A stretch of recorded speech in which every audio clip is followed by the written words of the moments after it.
The Bangle Sailors by Sarojini Naidu. The poem is in fact a lyric. এটা একটা লম্বা গীতি কবিতা যার 4টে স্ট্যাঞ্জা আছে এবং প্রত্যেকটা স্ট্যাঞ্জায় একটা খুব সহজ, খুব সুন্দর একটা সহজ একটা মধুর ছন্দ রয়েছে। অর্থাৎ প্রত্যেক দুটো লাইন পরপর ওরা ছন্দবদ্ধ।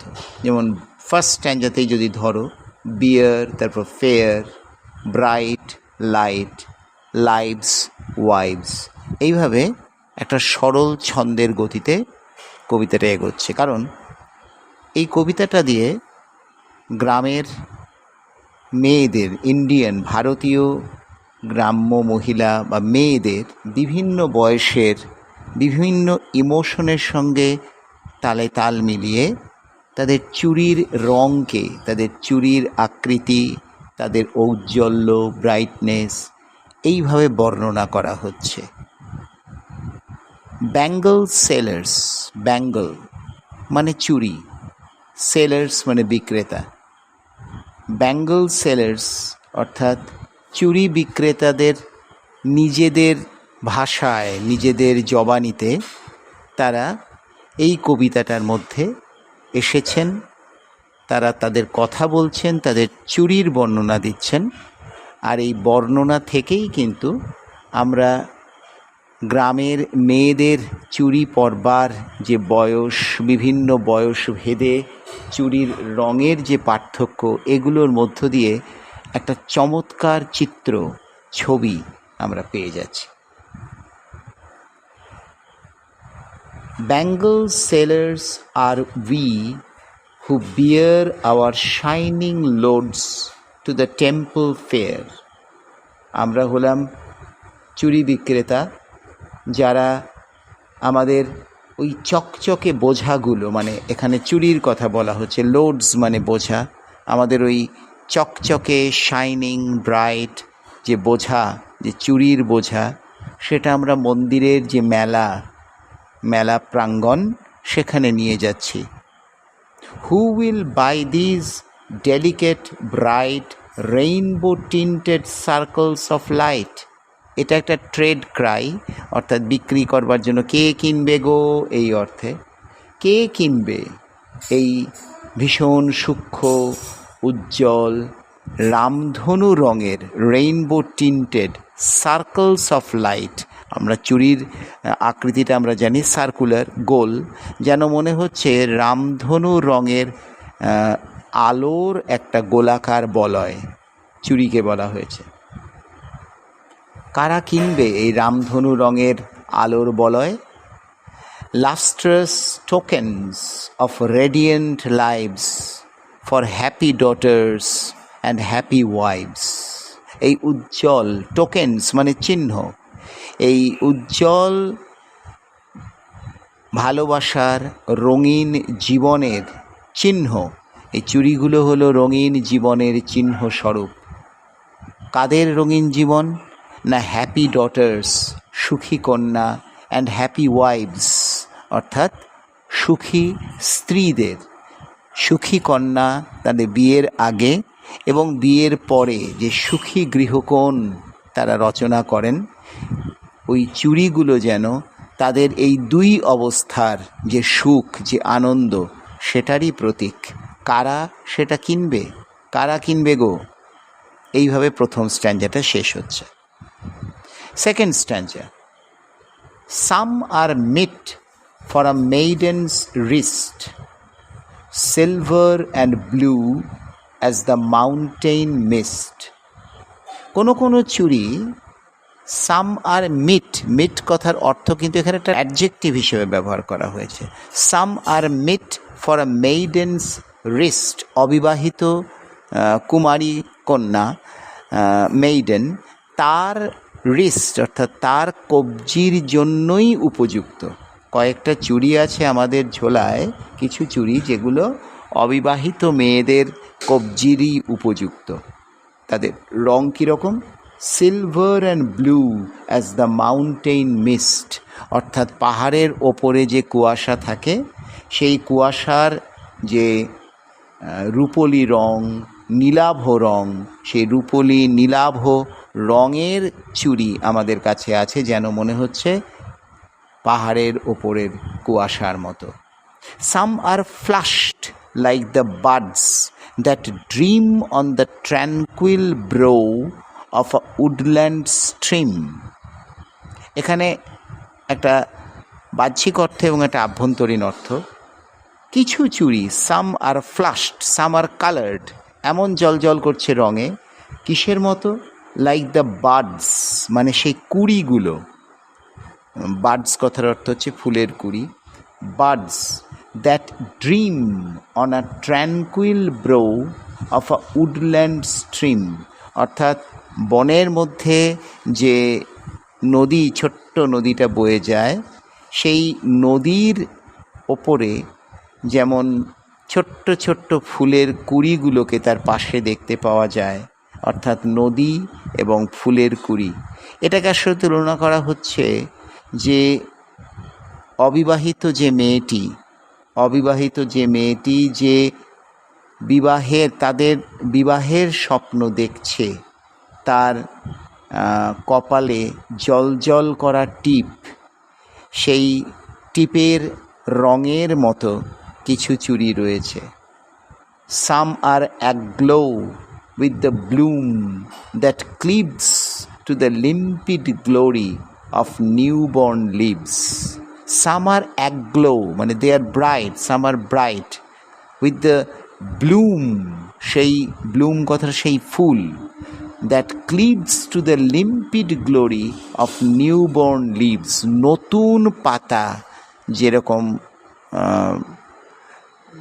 অবতীর্ণ হয় গাছের গায়ে, নতুন পাতাগুলো, সেই নতুন পাতার সবুজ রং, কচি নতুন পাতার সবুজ রং, যে চমৎকার রং, সেই রঙের মতো কোনো কোনো চুড়ি উজ্জ্বল রূপে ধরা দিচ্ছে।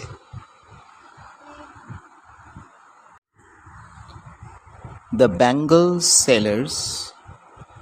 এবারে তৃতীয় এবং চতুর্থ stanza. Some are like fields of sunlit corn, meet for a bride on her bridal morn. কিছু কিছু চুড়ি দেখতে অনেকটা সূর্যালোকিত শস্য ক্ষেতের মতো। ফিল্ডস কি মানে ক্ষেত, কিসের ক্ষেত? না সানলিট কর্ন, মানে যে শস্যের ওপর সূর্যের আলো এসে পড়েছে। Meet for a bride on her bridal morn. কি সুন্দর! একদিকে দেখানো হচ্ছে যে শস্য ক্ষেতের ওপর সূর্যের আলো এসে পড়ার অবস্থাটিকে, এবার সেটাকে তুলনা করা হচ্ছে যে কুমারী মেয়ের বিবাহ হতে চলেছে, যে কনে হিসেবে সাজতে চলেছে, তার সেই কনে হিসেবে সাজবার সেই সকালবেলার মতর যে উজ্জ্বল ভাব, যে তার বিবাহ হতে চলেছে, সেই সুখ, সেই স্বপ্ন, সেই মেয়েটির, সেই স্বপ্নের রঙের মতো দেখতে, উজ্জ্বল রং, সেই উজ্জ্বলের সঙ্গে তাল মিলিয়ে তার জন্য রাখা রয়েছে কিছু চুড়ি। সাম are like fields of sunlit corn, meet for a bride on her bridal morn. সূর্যালোকিত শস্য ক্ষেতের মতো কিছু চুড়ি, যেগুলো নতুন নববধূ যে মেয়েটির বিয়ে হতে চলেছে সেই তারই উপযুক্ত। Some like the flame of her marriage fire, or rich with the hue of her heart's desire. কিছু কিছু চুড়ি আবার তার বিবাহের আগুনের মতো, আগুন রঙা, অথবা তার মনের যে ইচ্ছে, মনের যে আনন্দ, হৃদয়ের যে রং, সেই আবেগের যে রং, যে আনন্দের যে রং, সেই রঙের মতো, সেই রঙের উপযুক্ত কিছু চুড়িও রয়েছে। সেগুলো কেমন কি করছে? টিঙ্কলিং, টুংটাং আওয়াজ করছে, লুমিনাস উজ্জ্বল, টেন্ডার বড় সফট, কোমল, অ্যান্ড ক্লিয়ার অর্থাৎ পরিষ্কার, খুব সুন্দর মধুর আওয়াজ করছে, তারা খুব উজ্জ্বল, তারা বড় সরল, বড় পরিষ্কার। ওই চুড়িগুলোই বড় পরিষ্কার, বড় সরল, বড় মধুর আওয়াজরত। ঠিক যেমন যাদের হাতে ওই চুড়িগুলো উঠবে তারাও যেমন নতুন বিবাহে সারা কোণে তাদের হাসি, এবং তাদের যখন চলে যাবে শ্বশুরবাড়িতে যখন যাবে বাপের বাড়ি ছেড়ে, তাদের যে কান্না, সে কান্নার মধ্যে যে সরলতা, সে হাসির মধ্যে যে পবিত্রতা, সেই হাসির পবিত্রতা, সেই কান্নার সরলতা, সেগুলো যেন ওই চুড়ির রঙগুলোর মধ্য দিয়ে ফুটে উঠছে। শেষ স্ট্যাঞ্জা। Some are purple and gold-flecked grey, for she who has journeyed through life midway. কতগুলো পার্পল রঙের অথবা সোনার রঙের মতো। এগুলো হচ্ছে তাদের জন্য যারা জীবনের অনেকটা পথ পেরিয়ে এসেছে। Who has journeyed through life midway, অর্থাৎ জীবনের অনেকটা পথ পেরিয়ে তারা মাঝখানে এসেছে। হুজ হ্যান্ডস হ্যাভ চেরিশড, যাদের অভিজ্ঞতা পুষ্ট হাত লালন পালন করেছে। হুজ লাভ হ্যাজ ব্লেসড, যাদের পবিত্র ভালোবাসা আশীর্বাদ করেছে। অ্যান্ড ক্রেডলড দেয়ার সন্স, অর্থাৎ তাদের সন্তানদের বুকে আশ্রয় দিয়েছে। অন হার ফেইথফুল ব্রেস্ট, অর্থাৎ যারা সংসার জীবন যাপন করেছে বিশ্বাসের সাথে, অভিজ্ঞতার সাথে, ভালোবাসার সাথে, তারা এই বিশ্বাসের সাথে লালন পালন করেছে, ভালোবাসা ছড়িয়েছে, তাদের পুত্র কন্যাদের তারা সন্তান স্নেহে পালন করেছে। এই অভিজ্ঞতা সম্পন্ন মানুষগুলোর জন্যও চুড়ি আছে। And serves her household in fruitful pride, সেই সমস্ত মহিলারা যারা তাদের গৃহকন্যার জীবন যাপন করেছে ফ্রুটফুল প্রাইড, গর্বের সাথে, খুব ফলদায়ক গর্বের সাথে যারা তাদের এই সংসার জীবন যাপন করেছে। And worships the gods at her husband's side, অর্থাৎ তারা প্রকৃত সহধর্মিণী হয়ে, অর্থাৎ তারা তাদের স্বামীদের পাশে দাঁড়িয়ে তারা ঈশ্বরের আরাধনা করেছে, জীবনের এতটা পথ তারা অতিক্রম করেছে। তাই জন্যই তাদের জন্য যে চুড়িগুলো আছে সেই চুড়িগুলোর রং purple and gold flecked grey. Purple এবং গোল্ড এটা হচ্ছে তাদের পবিত্রতা, তাদের ঔজ্জ্বল্যের প্রতীক। গ্রে এটা হচ্ছে তাদের এক্সপিরিয়েন্স, তাদের অভিজ্ঞতার প্রতীক।